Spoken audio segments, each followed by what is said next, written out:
Femmes d'ombre, femmes de lumière. Bonjour à vous qui nous écoutez, Florian Dai vous amène aujourd'hui à la rencontre de Jinglian Wu. Bonjour et bienvenue dans ce nouvel épisode de Femmes d'ombre, femmes de lumière. Aujourd'hui, nous allons à la rencontre de Jinglian Wu, on dit aussi Wu Jinglian en chinois. Elle est la chef des chœurs de l'Opéra national de Paris, en France. Et je remercie Maggie Roy, une auditrice de Radio Taïwan International, qui m'avait recommandé de l'interviewer lorsque j'avais débuté cette série d'émissions en janvier et que j'avais fait appel à vos suggestions. Cela a pris un petit peu de temps parce qu'il a fallu la contacter et puis j'ai attendu qu'elle revienne à Taïwan pendant les vacances d'été. Donc j'ai pu l'interviewer en direct. Et j'ai commencé par lui demander de nous parler de son parcours. Donc tout d'abord, Madame Wu Jinglian, merci beaucoup d'être venue à la radio aujourd'hui. C'est mon plaisir. Merci beaucoup, Florian. C'est un honneur de vous recevoir ici. Donc vous êtes chef des chœurs à l'Opéra de Paris depuis fin avril 2021 et vous êtes la première femme à occuper ce poste. Oui, il paraît depuis 300 d'années. Oui, depuis la création de l'Opéra de Paris. Voilà. Il était temps. Il était temps, oui. Et alors, est-ce que vous pouvez nous dire un petit peu quel a été votre parcours? Comment est-ce que vous en êtes arrivé à diriger des chœurs et puis jusqu'à l'Opéra de Paris? Ça, c'est une longue histoire. Bon, j'ai un parcours assez sinueux, comme on a dit tout à l'heure, qui n'a pas un parcours compliqué. Donc là, le mien, c'est assez compliqué. Donc, quand j'étais enfant, donc jusqu'à l'âge de 15 ans, j'étais dans une école aux horaires aménagés pour les jeunes musiciens. Donc, c'était déjà un entraînement assez, entre guillemets, pour former les futurs professionnels. Mais par contre, à partir de 15 ans, j'étais à l'école normale municipale de Taipei pour femmes, pour former des enseignants de musique dans les écoles primaires.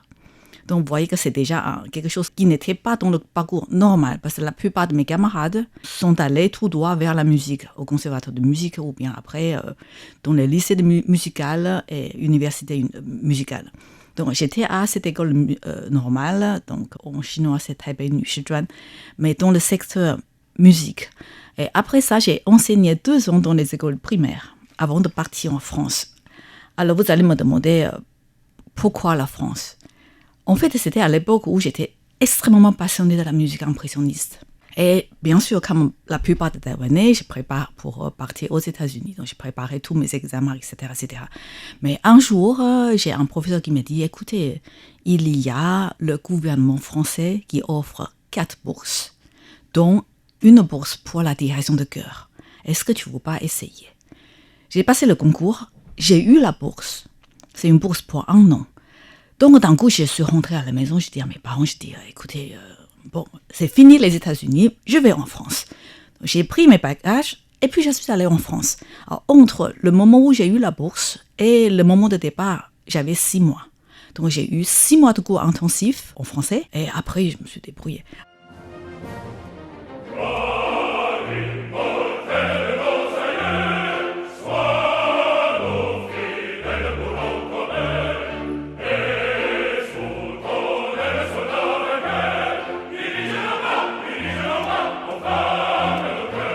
Ça, c'est jusqu'à la France. Donc, je suis restée la première année de bourse à Paris.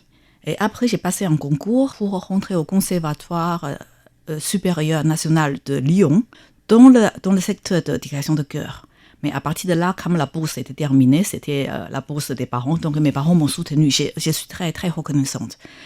Après les 4 ans de cursus, j'ai dû rester encore 2 ans en France pour avoir un peu plus d'expérience de tout genre, enseignement, diriger, etc. Parce que, en fait, en même temps que je suis au Conservatoire national de supérieur de Lyon, j'ai fait aussi des études au Conservatoire régional de Reims de direction d'orchestre avec le professeur de direction d'orchestre du Conservatoire supérieur national de Paris. En pensant que peut-être un jour je repasserai un concours pour rentrer à Paris. Enfin bref, voilà. Et pendant les étés, j'allais dans les académies pour prendre des cours de direction d'orchestre. Parce que pour moi, diriger un orchestre, ça c'est la base de tout. Parce que lire une partition d'orchestre est beaucoup plus compliqué. Comment analyser la chose, comment voir les structures, c'est beaucoup plus complet. Et quand on sait ça, et après, quand on a une particulière intérêt pour la voix, là on peut aller quelque part ailleurs. Mais pour moi, ça c'est vraiment la base. Donc on a fini le conservatoire, j'ai eu mon prix. Après, j'ai 2 ans pour toutes sortes d'expériences.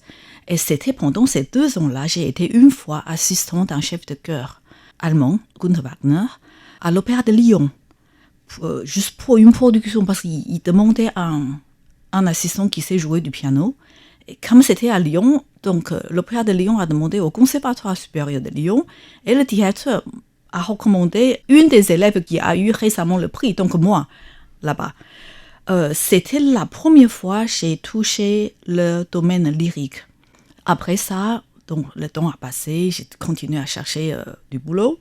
Je n'ai pas trouvé de travail à Taïwan, mais par contre, j'ai trouvé du boulot en France. Donc, je suis allée en France enseigner le chant choral au Conservatoire d'Orléans.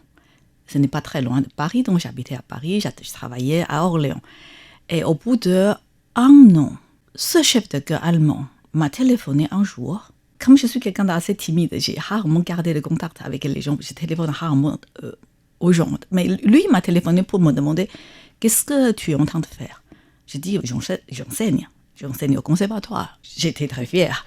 Mais il m'a dit « Mais écoute, il me manque un pianiste à l'Opéra de Nantes. Est-ce que tu ne veux pas essayer de voir ce que c'est le monde lyrique et le monde professionnel ?»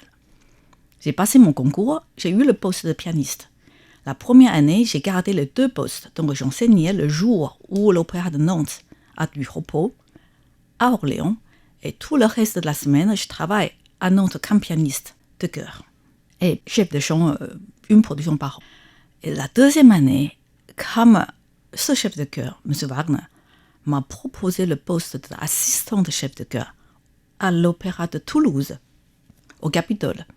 Donc, je n'ai pas hésité. J'ai dit à mon directeur de conservatoire, je dis que je vais quitter l'enseignement et aller vers la lyrique.